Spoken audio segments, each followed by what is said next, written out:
If you go to Google and search for the perfect lawn, what you'll find is a collection of images of flat, shortly mown, weed-free, and possibly green grass. This standard of perfection, or this ideal of the perfect lawn, or even just a beautiful lawn, is a pretty homogeneous concept. Variation on these lawns tends to include carefully trimmed bushes and a few flower beds, but for the most part, they are what some ecologists call green concrete, a monoculture of grass, an ecological wasteland.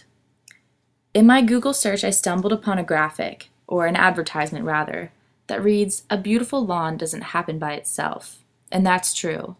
Lawns such as these require time, energy, and money. Fertilizers, weed killers, gasoline for the lawnmowers, and water. It's estimated that Americans collectively spend as much as $30 billion a year in the upkeep of their lawns.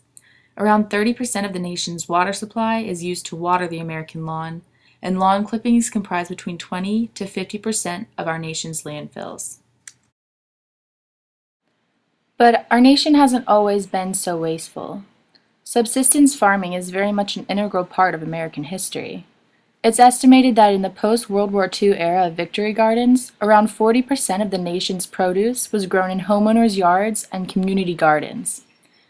Propaganda told us it was our patriotic duty to the nation to conserve and become self-sufficient, but now it tells us to buy more, shop more, spend more, and waste more.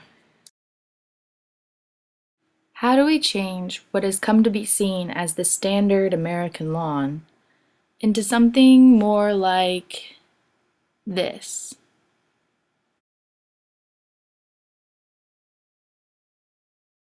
This is a yard in Martin Acres subdivision of Boulder, Colorado.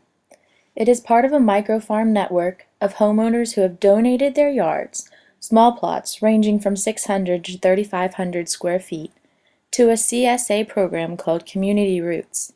This community of 13 tiny yards uses small plot intensive farming methods to feed about 50 families.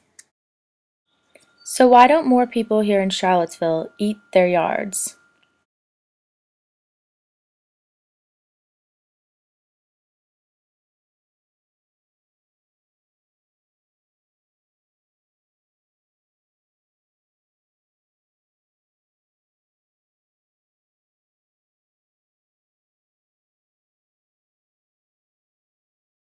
There are hidden gems all over Charlottesville. Any neighborhood, you look hard enough, you'll find something. And every garden's a little bit different, so I'm not sure that there's one example garden. Right. But I think that does touch on one obstacle to the Edible Yards program and transition as a whole, is that we do have a pretty big socioeconomic divide in Charlottesville.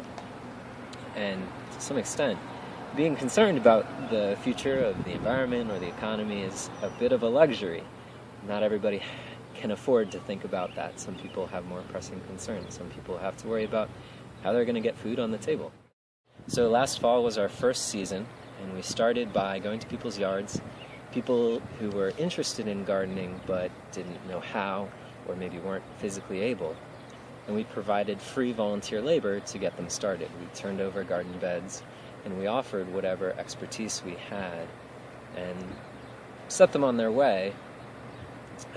This year, this spring, we're coming back for our second season, and we're trying to brainstorm ways of expanding that program and maybe tapping into a lot of the existing garden expertise here in Charlottesville from people who have been doing it for a long time.